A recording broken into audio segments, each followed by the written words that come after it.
Actually, look where we arrived at from what you just told us. At the first glance, Russian disinformation and information warfare methods generally looks kind of primitive. And it looks more like those of Goebbels' time, of those that are expressed in the books of Orwell. But still, after all these years, almost a century passed since the situation that was used with this propaganda in Germany of 30s, last century, right? But still, these instruments are very popular and still productive from Kremlin. So you say you have to think like Kremlin to understand the strategy and instruments they're using. But with all these instruments that Western countries have, like I said before, and with all this unprecedented access to the information for ordinary people, not like we are, like me and journalists, you are like an expert. So people are in the one hand reach to the information whatever they want. But still, all these methods of Goebbels are quite effective. Why? Why do you think this primitive narrative still defeats the reasonable in the human mind? To begin with, it is primitive for you and me. We understand the history very well. For example, when it comes to Ukraine and Russia, we understand the culture, et cetera, et cetera. For people across the globe, especially in terms of fast information pace that exists right now, when you have 3 seconds to pay attention to your Twitter post, how many people actually check to see whether that account, how many followers it has, whether it has certain, numbers in the handle that can tell us whether it's an authentic or non-authentic account?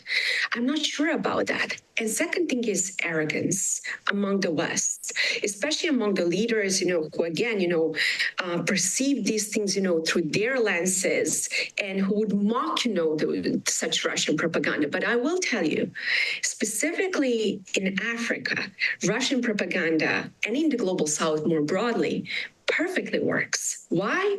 Because they understand very well that they do not need to bring like billions of dollars in their developments. All they really need to do is to discredit the West. And they understand very well how psychological operations work. They understand, for example, by feeding them with the narratives when it comes to Western imperialism, that they will hate very much, the West. So having said that, until the West finally admits that information is a weapon, and until we start thinking like the Kremlin, there is no way that we can actually counter Russian propaganda. Now, I want to emphasize one other thing. I believe in 2024, people are more aware than they were 10 years ago. As I emphasized here in the US, we have done, numerous efforts to counter Russian propaganda, the European Union as well. But that is not enough. We have to really create new way of thinking and new narratives and new tools. We have enough energy, we have enough resources for that. We have enough people to do it, to counter, those narratives. Now we have to play this virus song, surprise, surprise. That became more popular right now again. So my maybe last question will be about the practical side of what we're discussing right now. It's all maybe seen in the latest movie called Leave the World Behind, which is actually was produced by the help of Obama family. As I checked in the media, as I know it's true. But anyways, it paints the distressing picture of how could turn America against itself in 3 easy steps. And one of the steps, the latest one, is the civil war with the use of technologies and cyber attacks, and all of that is expressed in this movie. But my question is, how easy in the reality, not in the movie, possible to realize this scenario, not in the United States, let's say in any part of the planet, of the globe, actually? as I mentioned a million times, Russia does not need to roll on tanks and jets in Washington, D.C. All they really have to do is to continue what they're doing right now. And I just want to, before diving into more details of this, to give a big picture. What many people do not understand nowadays is that this war is not only about the war in Ukraine per se, why we should help Ukraine. We are literally on a verge and a very important part of the history when we are choosing between living in a free, democratic world or authoritarian world. And I understand for a lot of people, this might just be some abstract, thinking without making reference, to prior history. On a positive note, in the end of the day, America does, that's what, what Churchill said, America, I will just, probably misquoted, but America eventually does, what's right thing to do. And that's why I'm confident to say that eventually America will wake up to this threat and do what's right thing to do. Mm-hmm. I have no doubt that Russia will continue to peddle instability in the United States, whether triggering more protests. Let's call a spade. Russia was behind a lot of protests here, along with countries in the European Union. We will have elections here. There are numerous elections, in the European Union. I've heard, there might be elections also in the UK. Who knows, where else? And all those vulnerabilities is something that Russia loves to abilities is something that Russia loves to exploit. I do not foresee these dark scenarios that America will eventually turn into some civil war, or they will be attacked by, Russian nuclear weapons.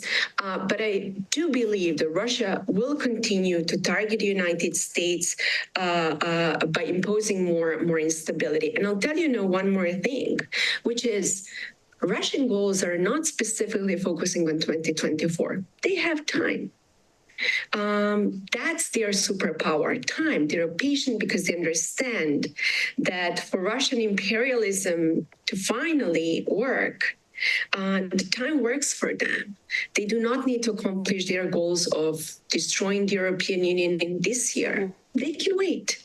And that's why the sooner we wake up to this threat, the better. Talking about the informational wars, can we conclude after our conversation that even if it's not the 16th or 17th or 18th or 20th century, we're in the century of high technologies and open information, but still you are more powerful when you read at least 3 books. For example, Gustave Le Bon, The Psychology of Masses, Niccolo Machiavelli, The Prince, and Goebbels and his diaries, to understand how it all works. And without the proper education and doing something with but anyways, using three books, that's enough for the top officials of some countries to conquer the other audiences, other societies who are much weaker in the education and all this stuff. I absolutely agree with you. And it is of utmost importance also for the U.S. government to teach people, especially young people, how those operations work, like how they're being manipulated, how they create bots, what is the difference between troll and a bot, how they influence your mind, because this weapon is invisible. It's not like having, the latest Russian fighter jet that you can see, that you can touch. This is invisible. And something that is not invisible, it does not exist, in the minds of many people. And you just mentioned, several books. Indeed, I would add, numerous more, books and that. But it's just tops.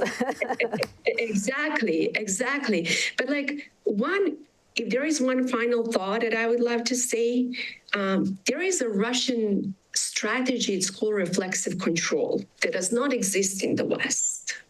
That started back during the Cold War. It's totally official thing. Information is out there where they openly claim on how to use information as a psychological tool to target their enemies. That's what they were doing, during the Cold War. But back during the Cold War, it was much more difficult, infiltrating places such as New York Times and Washington Post, people to peddle their agendas. Today, with new technologies, it's just like a one click away. And the more awareness people have, the better. But I will tell you two caveats over there. One is that things are evolving. Russia government, frankly, is not very stupid when it comes to these things. They are already using artificial intelligence to advance, their tools. And the second, my last thought is that while it's wonderful, to raise the awareness, I also believe that we also need to go back to the Cold War era. And now we're thinking of information warfare. So the West establishes itself to be, the beacon of spreading the truth, globally. And the last thing is, I don't believe, frankly, that right now the U.S. can just counter Russian information space inside Russia, telling the Russians about American dreams. They don't care. They don't care. It's about targeting, with different messages that will, resonate not only in Russia, but also in the global South, as I mentioned, and finally to protect ourselves. But for that, it requires courage. And don't forget, unfortunately, in politics, risk aversion is the one that helps you advance in your careers. And I truly hope for more people here in the U.S. and the West, more broadly, who will do something what is right for our national security, because this is a serious threat to our national security.